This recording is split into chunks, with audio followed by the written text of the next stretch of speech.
monde ne s'intéressera jamais assez à l'Académie de France à Rome.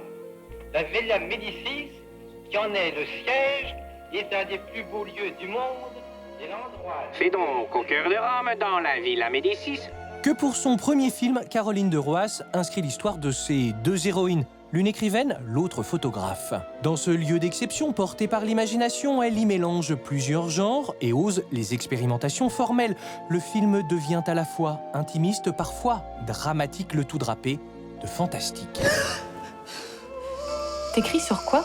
Sur Lucienne Volmans, la première femme pensionnaire. Elle était sculptrice. Credo che divento pazza. Ho visto delle cose, delle persone. Fantasme. Elle avait un chapeau noir. Ouais, t'es en train de me dire que t'as vu son fantôme? Oui. Bon, tu sais très bien que sans moi, tu serais pas ici. Je passerai pas une nuit de plus avec toi. Camille. S'il fait ça, je le tue. Tu le tuerais comment?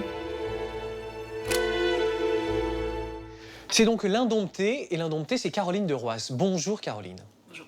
Vos confrères qui vous ont précédé nous ont appris une chose tout au long de ces années, que c'est toujours l'histoire qui détermine la mise en scène.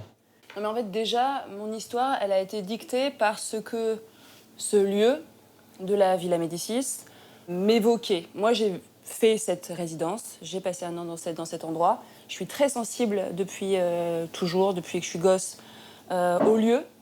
J'ai fait plusieurs courts-métrages déjà, comme ça, avec des lieux forts. Ce film-là, c'est toutes les images, toutes les apparitions, tout ça, que m'a évoqué cet endroit. Voilà. Comme vos héroïnes, vous produisez votre langage cinématographique. Et le langage du cinéma, ce sont les images. Vous utilisez l'iris, vous utilisez le ralenti, le cache, vous jouez même de ruptures chromatiques. Tous ces effets sont censés produire quoi sur la narration et comment ils servent votre mise en scène? Je fais une fixation sur le cinéma depuis que je suis enfant. C'est ma découverte du cinéma, c'est le fait au Festival de Cannes, des images, par exemple, de films de Fernando Solana. C'est des images très fortes. Et c'est un plaisir de cinéma. Par exemple, je suis très très marquée dans mon imaginaire par les iris de Jules et Jim, par exemple. Après les iris, ça sert aussi à des choses très concrètes, ça sert à faire des ellipses. Et on ferme un iris sur un œil d'un personnage et on peut basculer dans un rêve. Enfin, c'est des manières, il y a mille et une manières de basculer dans les rêves d'un personnage si on veut le faire.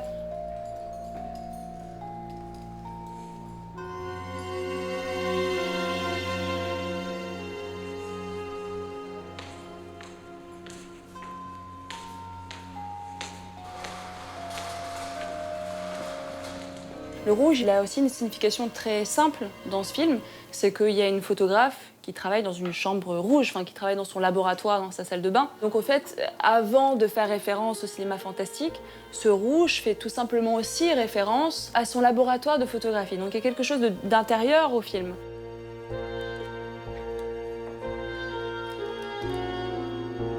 Est-ce que vous diriez qu'une bonne mise en scène, c'est celle qui aide à mieux interpréter ce que font ou ce que représentent les personnages? Je supporte plus le cinéma réaliste, naturaliste en ce moment. Ce que je veux, c'est que la mise en scène m'aide à me décaler du trop réaliste. C'était un vrai danger, un vrai challenge aussi, que de mélanger plusieurs genres dans le film. Et au bout d'un moment, je me suis dit, il faut que je fasse un choix.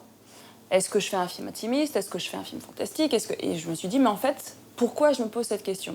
Pourquoi j'accepte pas aussi ce que ce lieu m'évoque, c'est-à-dire tout ça mélangé? Et pourquoi je ne ferais pas en sorte que le pari de ce film-là, ça soit justement tout ce mélange? Maintenant, comment je fais pour que ça fasse pas une bouillabaisse indigeste, mais au contraire, que ce soit même agréable d'évoluer dans tous ces mondes différents dans un même film. Et du coup, ça m'intéressait pour ça aussi que d'essayer de mélanger tous ces genres, parce que j'ai quand même l'impression que dans notre réalité, en fait, elle est pleine aussi de tout ça.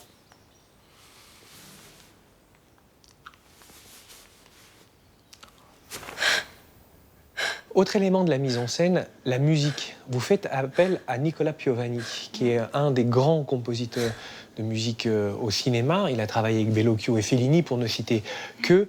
De quelle manière la musique peut ou pas orienter le spectateur par rapport à votre récit? Je voulais que la musique soit comme la voix intérieure, comme ça, de la Villa Médicis. Pour moi, la Villa Médicis dans le film est comme une espèce de mer comme ça qui dévore un peu tous les gens qui pénètrent à l'intérieur et qui pénètrent presque pour toujours. Parce qu'après, il y aura toujours des traces, et il y a des traces depuis l'Antiquité sur ces terres-là, parce que Rome, c'est comme ça, c'est plein de chargé de tellement d'histoires différentes. Et je voulais, pour ça, qu'elle ait avoir une musique qui soit comme un chant de sirène, qui attire un peu les gens à l'intérieur de son ventre et qui les y emprisonne aussi, parce que du coup, c'est à la fois aussi inquiétant qu'envoûtant, et c'est difficile d'en sortir après.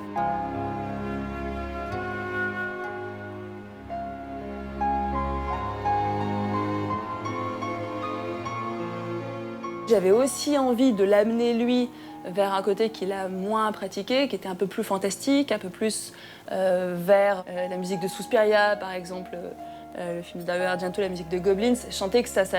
Mais il a réussi aussi à faire quelque chose, une musique un peu plus inquiétante, pas seulement belle, envoûtante et mélodique, mais aussi il a fait des choses plus inquiétantes. Il faut savoir réinventer dans la vie. Eh, mais si on se sépare, on réinvente quoi? Hein? On réinvente rien du tout, on détruit. On détruit. On détruit tout, c'est tout.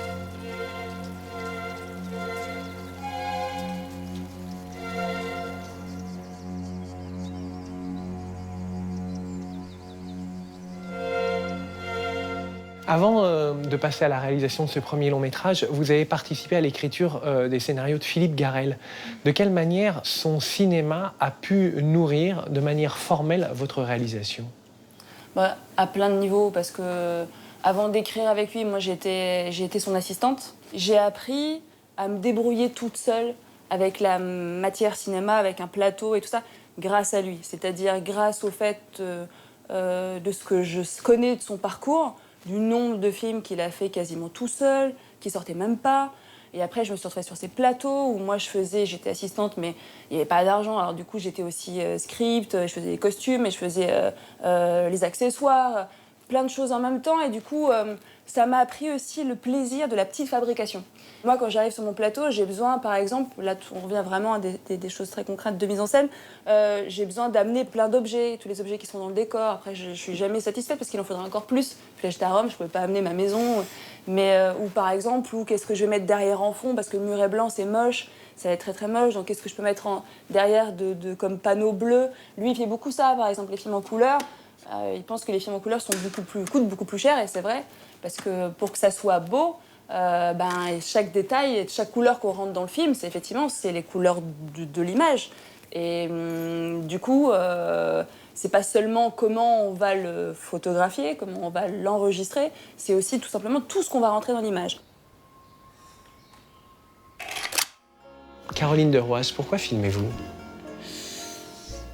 Je crois que je filme pour deux raisons, pour dépasser ses rêves d'enfant. J'essaie de retrouver mes cauchemars en fait. Je voudrais comprendre un peu d'où ça sort en fait, tout ça. Voilà.